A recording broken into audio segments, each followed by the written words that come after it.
안녕하세요. 저는 올해 35살, 결혼 8년차 주부입니다. 지금 새벽 3시인데요. 잠을 못 자고 이 글을 씁니다.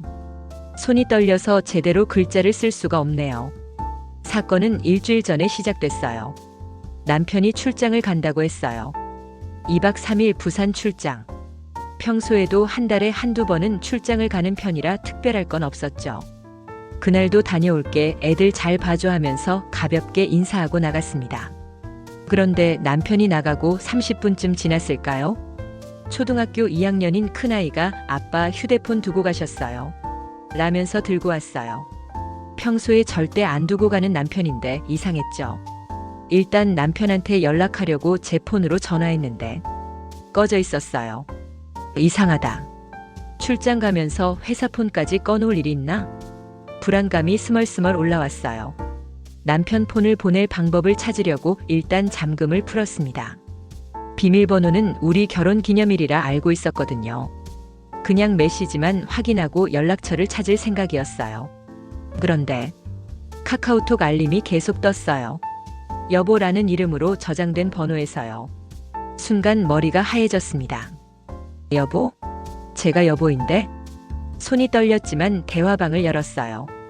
오빠, 벌써 집 나섰어? 빨리 와, 기다리기 힘들어 죽겠어. 애들한테는 뭐라고 했어? 이번엔 3일이나 있을 수 있다며? 완전 좋아.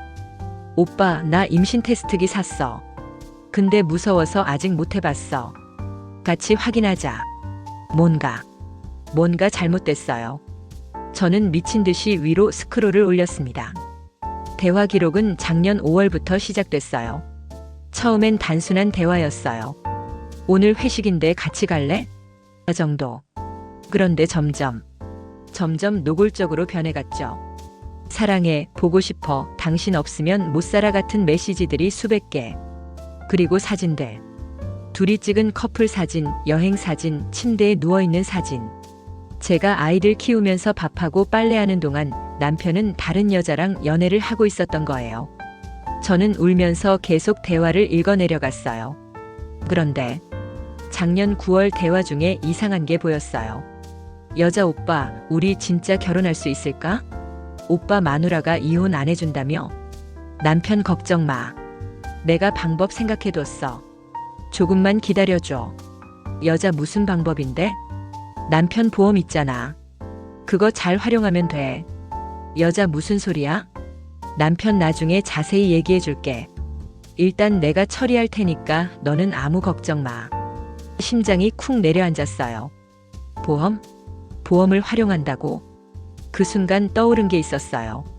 작년 10월에 남편이 제 명의로 5억짜리 종신보험을 들었던 거예요. 당신 만약에 나한테 무슨 일 생기면 애들이랑 어떻게 살려고? 그래. 보험은 꼭 들어야 해라면서 성화같이 가입하게 했었죠. 그때는 남편이 가족을 생각하는구나 생각했는데 설마 저를? 저는 공포에 떨면서 남편 폰을 더 뒤졌어요. 갤러리를 열어보니 제 사진들이 있었어요. 그런데 이상한 각도로 찍힌 사진들이었어요. 제가 계단을 오르는 모습, 샤워하러 들어가는 모습, 자고 있는 모습. 마치 사고를 연출하려고 미리 상황을 체크한 것 같은 사진들이었어요. 그리고 남편의 메모장에는 이런 내용이 적혀 있었습니다. 12월 중 처리. 계단 사고, 오가스 사고. 자연사처럼 보이게. 보험금 수령까지 6개월 예상. 그 후 재혼 준비. 저는 그 자리에서 토할 것 같았어요. 8년을 함께 산 남편이, 제 아이 둘을 낳아준 사람이 저를 죽일 계획을 세우고 있었던 거예요. 울면서 밤을 새웠어요. 애들 깨울까봐 소리도 못 내고 이불 속에서 흐느꼈죠. 아침이 되자 정신을 차렸습니다. 아니야. 나는 여기서 당할 수 없어. 애들 엄마야. 내가 죽으면 애들은 어떡해? 저는 바로 행동에 들어갔어요. 남편 휴대폰의 모든 증거를 제 폰으로 촬영하고 클라우드에 백업. 변호사 사무실에 전화해서 급히 상담 예약. 친정 엄마한테 상황 설명하고 애들 맡김. 경찰서 가서 고소장 작성 준비. 변호사는 증거를 보더니 이건 살인 예비죄로 고소 가능하다고 했어요. 그리고 당장 집을 나가는 게 안전하다고 조언했죠. 그날 저녁 남편이 출장에서 돌아왔어요. 평소처럼 다녀왔어 하면서 현관문을 열더니 거실에 앉아있던 저를 보고 깜짝 놀라더라고요. 왜냐하면 경찰이 옆에 같이 앉아 있었거든요. 남편 얼굴이 새하얘지더니 이게 무슨? 저는 차분하게 말했어요. 당신 휴대폰 여기 있어요. 두고 가셨더라고요. 근데 재밌는 걸 많이 봤어요. 특히 제 보험 관련해서요. 남편은 그 자리에서 주저앉았어요. 경찰이 영장을 집행했고 남편은 그대로 연행됐습니다. 조사 결과 더 충격적인 사실들이 밝혀졌어요. 그 여자는 남편 회사 후배였고 실제로 임신 중이었어요. 그리고 남편은 이미 제 명의로 대출까지 받아놓은 상태였습니다. 3억 원. 저를 사고로 처리한 후 보험금 5억으로 대출을 갚고 남은 돈으로 여자랑 새 출발하려던 계획이었대요. 남편은 현재 살인 예비죄와 보험 사기 미수 등으로 구속 상태입니다. 저는 이혼 소송을 진행 중이고 위자료와 양육비를 최대한 받아낼 예정이에요. 저는 제가 행복한 결혼 생활을 하고 있다고 생각했어요. 남편은 바빴지만 가족을 사랑한다고 믿었고 저도 좋은 아내이자 엄마가 되려고 노력했죠. 하지만 사람은 절대 겉모습만으로 알 수 없어요. 제가 그날 휴대폰을 열어보지 않았다면 어땠을까요? 지금쯤 저는 불의의 사고로 이 세상에 없었을지도 몰라요. 여러분, 뭔가 이상하다는 느낌이 들면 절대 무시하지 마세요. 직감은 틀리지 않아요. 그리고 증거 확보가 가장 중요해요. 저는 운 좋게 휴대폰을 발견했지만 그게 아니었다면 아무도 믿어주지 않았을 거예요.